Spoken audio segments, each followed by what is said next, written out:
What would happen if you just believed? Like, what would happen if you just believed that all the things you desire to receive would be things that you could actually achieve? What would happen if you just believed? You see, we live in a world right now where some of the most unbelievable things have been believed. And if I can be transparent with you, it probably shows that we've been deceived. So what would happen if you actually believed? You actually believed in things that were real and things that could actually change your deal, change your situation, shift you to a whole new position, allow you to start to have things that you've always wondered in your life if you could actually have. Now, you might be thinking to yourself, Samuel, you know what do you mean? Like, we live in a world where so many things that are unbelievable are actually believed. All right. So let's just break some of these examples down. So 300 years ago, there was no such thing as an aeroplane. 300 years ago, if you said to somebody that you are going to jump into an aeroplane and you were going to find yourself in another country like Singapore or Malaysia or China, they would have said to you, you're crazy. And that's just 300 years ago. Now, I get it, right? That's just 300 years ago. Samuel, you're saying that like 300 years ago was no time ago. Well, in the grand scheme of things, knowing that the world is thousands of years old, that isn't that long ago. And the thing that's super interesting about that is today, we all believe that something like air flight within X amount of hours can be achieved. And as a result, we will part with our cash in order for the outcome to be received. So what would happen if you just believed? Because if 100 years ago, 200 years ago, 300 years ago, you would have told someone that you're going to jump on an airplane, they would have told you you're crazy. They would have phoned the guys in the white suits to come take you away. But things change. And it's interesting because in one of my trainings, I often talk about this and share that the concept of too good to be true is only too good to be true until it's true for you. And one of the examples I often give is that aeroplane example that I just shared with you, that there was a time where the aeroplane would have been conceived and perceived as too good to be true. But today, it's true. Why is it true? Why is it true that we can jump on an airplane and in 9 hours I can be in Florida? Why is it true that, why is all of that true now? Well, it's true now because it's true for you.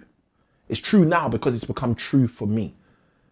So when people say to you statements like, oh, it's too good to be true, the reality is just look at the actual merit of the thing we're talking about. And sometimes we realize very quickly that actually that thing isn't too good to be true because it's already become true for you.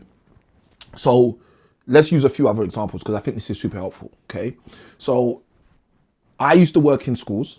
I used to be a secondary and A-level math teacher. I also became a teacher trainer. I used to teach teachers how to teach before I decided to leave that career as a full-time employment and go into my work as an entrepreneur, as a coach, as a high-level business mentor. And one of the things that I realized about working in schools is schools also had a kind of false science to it, okay? And you might be thinking, Samuel, what kind of false science do schools have? Okay, so glad you asked. Let me explain. So schools, specifically in the UK, give us the belief that somebody wants to educate us for free, okay? Now, if you really think about it, what kind of person really wants to educate you for free, okay? Now, I can tell you the kind of person that definitely really probably wants to educate you for free. How can I tell you that? Because I'm a dad, okay?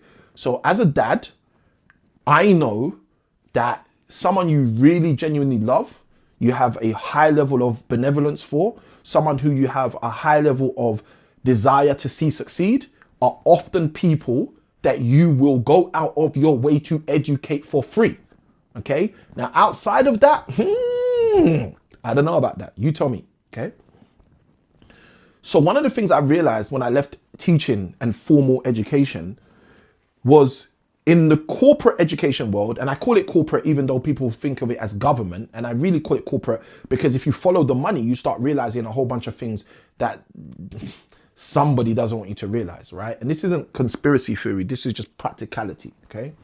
So let's do this activity. Let's actually follow the money. And one of the things I'm probably gonna have to do on these content creating videos is I'm probably gonna have to get my tablet, my iPad plugged in so I can start actually doing doodles, because that's how I usually teach in my coaching sessions. I show stuff on the interactive whiteboard or on the tablet. And it feels weird doing these videos and sharing these conceptual ideas without being able to illustrate them the way I usually do. So if this is of value, let me know in the comments. If you guys don't need that, let me know in the comments. Or if you're someone saying to yourself, Samuel, it'll be good to see you basically breaking it down with the doodles. If that's what you desire, then let me know in the comments. So let's jump into this. So I was working full time, secondary and A-level math teacher, also as a teacher trainer. I decided to leave teaching. And when I left teaching, I said to myself, you know what, Samuel, follow the money. This was the process which helped me and assisted me to actually hand in my resignation. And one day I was sat at my desk in my classroom, really thinking, I was looking at a screen, really thinking about what was going on. And the thought came to my mind, Samuel, follow the money. So I said, okay, cool. Like, how does this all work? I'm working in a school which is potentially at the time well resourced. It's got lots of funds coming in each year for it to pay teachers, for it to build buildings, develop buildings, extend its buildings, maintain its buildings, hire staff in terms of facility staff to manage the buildings, and so forth and so forth. There is a lot of money / resource that goes into a school being up and running effectively and efficiently every single year. But here's the thing that's funny, right? When I became a teacher trainer, one of the things that I got the benefit of doing was actually visiting other schools, okay, and learning from other training programs with other teachers and also teaching teachers in other schools. So as I started going to these other schools, I started realizing, hold on a minute, like my school's not the only school in the UK. There's lots of other schools in London. There's lots of other schools across the UK. So what's happening in all of these schools? Because all of these schools are being well funded and well resourced. So this was a question that was kind of eluding my mind, like the answer to it was eluding my mind. So I was like really trying to figure this out. So this day I'm sat down at my desk staring at a screen, and the thought came to me, follow the money. So I started to ask myself, okay, Samuel, who pays for all these schools? And I realized the overwhelming majority, and this was kind of when the academization was coming in. So let's talk about it before the academization. And then, you know, if you want, you can go do your research in regards to the academization and see how this is even deeper. But in my mind, it was like, okay, cool. The schools are funded by the government. The government is front fueling and funding all of the schools across the UK, outside of private schools, outside of academized schools or academies, etc. Right? But the overwhelming majority of schools at that time were state-funded schools. So the government is funding the schools. So the moment I realized, okay, cool, the government's funding the schools, the next thing I thought to myself is, well, where does the government get its money from? Okay. And then it hit me like, oh, the government gets its money from you and I as taxpayers, as law-abiding citizens who pay tax. Now that was cool. That wasn't the big light bulb. That was just interesting. Like, okay, cool. That's where they get the overwhelming majority of their money from. And you know, I know some of our friends are going to say to us, oh, but the government gets their money from parking tickets. Yeah, they get some money from that as well. Oh, but the government gets their money from whatever, congestion charge. Yeah, they get some money from that as well. But predominantly, the overwhelming majority of money that is generated by the government comes through taxpayers' taxes. Okay, so that was the first kind of base I hit. Okay, schools are funded. Who funds all of these schools? All these schools are funded by the government. Where does the government get all their money from? The government gets all their money from taxpayers. And then a question was posed in my head, right? I believe this question probably came from God, right? Because this question was so intelligent. I don't think I harnessed the intelligence in and of myself to have engineered this question for myself, right? But the question was, who pays the most tax? Okay, and look, I'm telling you, I used to be a secondary and A-level math teacher, and I probably couldn't calculate the answer to that, right? But I could theorize the answer to that. I could think about the answer to that. And when I thought about the answer to that, it kind of hit me like splat. I was like, the people that pay the most tax are typically the most highly educated people working jobs. And then I started like literally sitting there looking at the screen, thinking through some of these jobs, some of these employments, like thinking through the fact that medical doctors on 100+ K salaries a year are probably paying way more tax than entrepreneurs who make the same amount of money a year.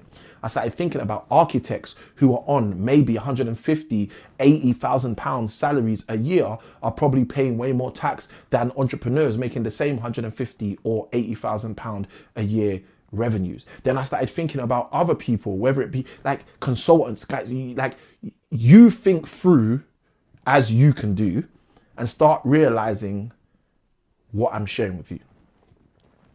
And that day it hit me so hard why it would make sense that the content in the education that I was providing the children in my classrooms didn't make sense. You see, the big hurdle for me was the fact that in 2008, 2009, I believe it was David Cameron. I heard David Cameron do a presentation, and at this time I was a secondary and A-level math teacher teaching my students. I heard him address the country and basically say, you know, the world has just gone through a global credit crisis, etc., etc. And he went on to say that our job as a country, as a government, is to make sure that we have the most well-prepared, world-class citizens through our education system. Okay, now that's not a direct quote, but that's essentially what I heard him say. And I remember that day thinking, wow, like this is powerful.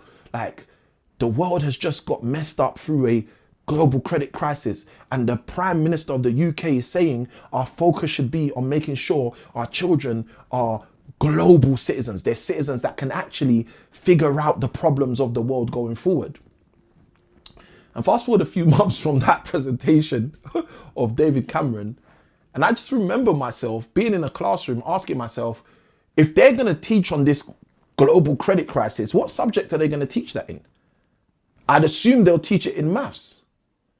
And I remember maybe a year on from there, asking myself kind of the same question, like, hold on a minute, a year's gone and there's been no kind of directive from the government that we should be teaching in our maths curriculum or classes what happened in the global credit crisis, so this never happens again. So fast forward all those years ahead to this time where I'm now asking myself to follow the money, and I hear that question, who pays the most taxes? And I start to realize, oh, the people who pay the most taxes are the people who are the most highly educated working jobs in employment. Because it's not about, oh, but it's because these guys dodge tax. No, it's not about that. It's actually because of the fact that an entrepreneur who provides any service or product is probably wise enough to know that they want to put all their focus and all their flow into the area that generates their cash flow. So because they're so laser focused on the product delivery or service delivery, they don't fool themselves and tell themselves they know everything about accounting, or they know everything about law, or they know everything about any other aspect in their process. So what do? They hire people smarter than them often. And we can go and look back all the way at Henry Ford. We can go and look back all the way at Thomas Edison and see these men in history did exactly what we're talking about. And you go and hire someone who's smarter than you in the area of accounts. You go and hire someone who's smarter than you in the area of law. And you go and hire someone who's smarter than you in all of these other additional areas where you don't have bandwidth to focus on. And they're the people who, because they study this thing 24 hours a day, 7 days a week, some of them, okay, because they do overtime, undertime, through the time, all the time on their industry, they say to you, oh, did you know that because you use your car for 60% of the time, the next time you plan to buy a car, instead of buying a car in your personal name, just buy your car as a company car. And you use it mostly for your company anyway, so therefore this becomes a write-off, for example. Okay, now I just made up that example, but you can see how with that example, just as a embryo, that person's life radically changes. Because now they're not making £100,000 in the year, and then after paying taxes on the £100,000, like an employee would do, then saying, okay, they want this £40,000 car, or even worse, a £100,000 car, and then have to start making payments on a £100,000 car with after tax money. But instead, because of the advice that they got from someone who's smarter than them in a field that they don't have the bandwidth to focus on, the accountant gives them the hack, and now they're using pre-tax revenue to pay for the exact same resources that they would have been paying for if they were employees. And this is what hit me that day. The epiphany, the light bulb, the summation of the message I got that day was, it is better. I would rather generate £70,000 as an entrepreneur than £70,000 as an employee. That was kind of like my summative thinking at the end of that day. And the reason this is so important is because when you start to understand that, you start to understand that there's a reason why the education is free.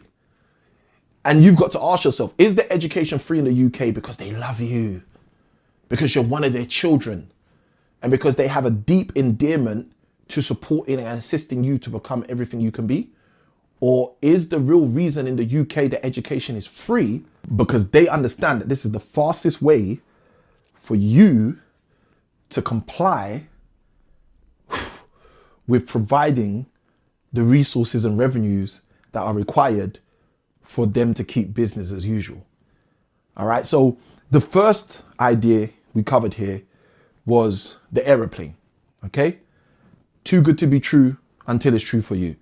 There's so many things that a time would have passed and people would have said, that's not possible, that's not true. But today we jump on airplanes and fly effortlessly like ballerinas to new destinations.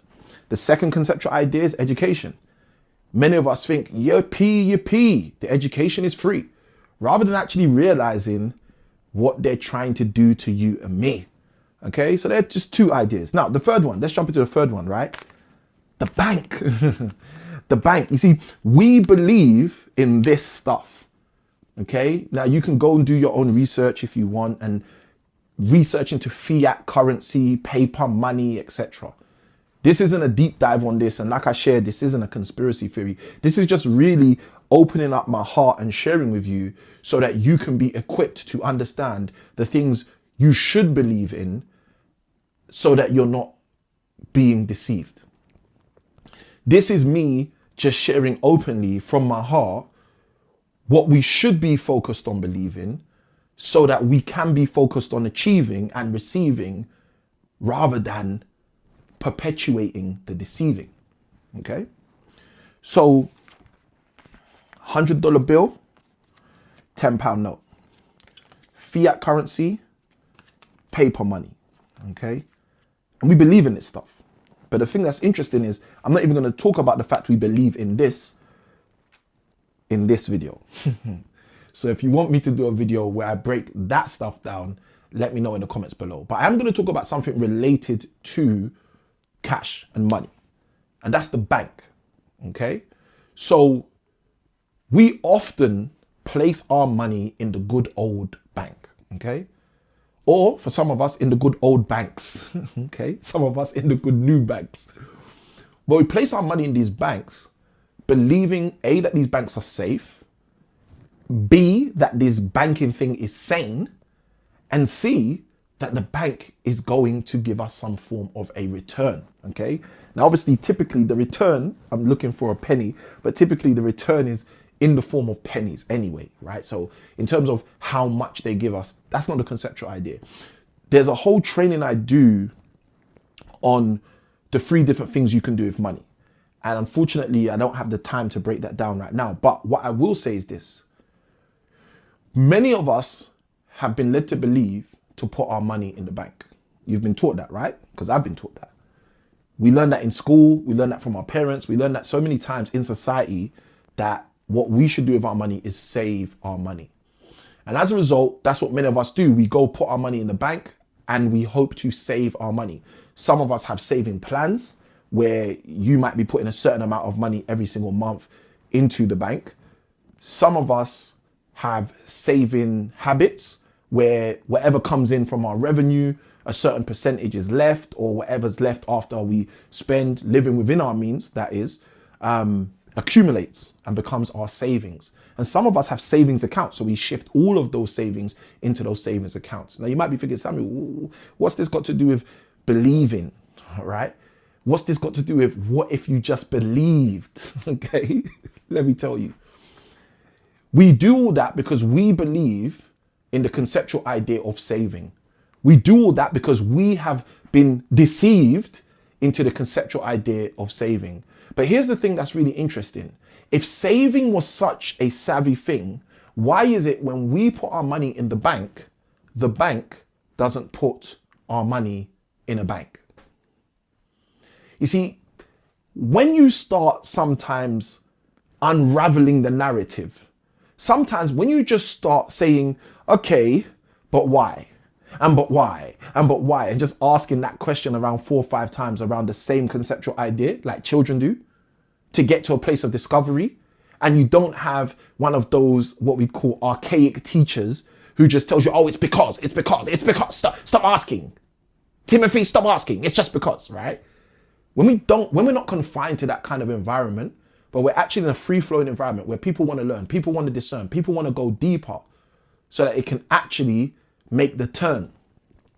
What happens is we start looking for answers and we start finding these answers. And unfortunately, a lot of the time, these answers aren't as comfortable as we expected them to be, because those answers don't end up being what we've been taught to see. So we are instructed, encouraged, and informed to put our money in the bank. So what do? We go and put our money in the bank. And for some of us, we accumulate extreme amounts of savings. And what's interesting is not 1 penny of any of the pounds, not 1 cent of any of the dollars, not 1 rupee. You can do it for yourself, right? None of that is just left in the bank. All of that is invested by the bank. For the bank to go and generate whatever percentage of income, whatever percentage of revenue, and for the bank to then give you the crumbs the bank decides to give you. Now, why is this so important? Because of what we've believed. It's not important because, oh, why did the banks do that to us? No, like, this isn't about having a pity party. This is about having a pretty party. Becoming pretty about understanding, oh, I now have a level of enlightenment. I now see what's going on. I now can take my matters into my hands. Okay, and this isn't about revolution or revolting. This is about doing the right thing with what you have the ability to do with. So you understand, if the bank and the conceptual idea of saving was so great, then the bank would be saving the same way. I'd put my X amount of money into the bank, and the bank, after it receives my $100, will take my $100 and say saving is the greatest idea ever known to man as it pertains to money. So let me go and save my customers' savings. And they'd go and save it somewhere else. Okay? But they don't do that. Why don't they do that? Because saving is a misnomer. Saving is a concept that doesn't really exist. Saving isn't even, if anything, a concept. It's more of a construct. It's something that was built to get you and I to place our money in these banks, whilst these banks go and do something else with that money. Now, is this my attempt to get you to go remove your money from the bank? No, especially if you don't know what you're going to do with your money. But this is my attempt to help you realize some of the things we've believed, and some of the things we've looked at and said they're unbelievable. Like the times where people said to fly on a plane is unbelievable, but today it's super believable. And sometimes in our life, there are things that we will say are too good to be true. But when they become true for me and you, we stop believing they're too good to be true. So this is why I asked the question, what would happen if you just believed? What would happen if you just believed in the outcomes you actually desire to receive? What would happen if you just believed in the outcomes you believe you should achieve? Because just like the aeroplane, at a time when no one believed it was possible, it became possible by people who believed. And today we benefit, jump on a plane, and a new destination we receive, and a new acclamation we achieve. Why? Because there was a time that somebody believed. And instead of being super focused and hyper focused on so many of the things we have believed, like the bank has our best interests at heart, yet the bank doesn't do what they ask us to do, like the school system wants to give us education for free, when we start to understand that the education truly isn't for me, sometimes we just got to realize what's going on. We've got to realize that we have invested our ability to believe in some of the biggest ways organizations have attempted to deceive. And if we take a step back and shift what we believe, we'd automatically and instantly shift what we achieve and shift what we receive. This is Sammy I Can Win. I'm signing out. If you got value from this video, hit the like button. If this is content that you think other people should literally engage with, then feel free to share this video with someone you know, or at least someone you care about. And then side by side with that, if this is the kind of content you want on your feed, you want to curate your own social media feed, then hit subscribe and make sure you press the bell notification so you can get value every single time I drop a video. And like I always say, please remember that small keys open up the big doors of yours. With that being said, good day, God bless. I'll see you on the next. Let's go.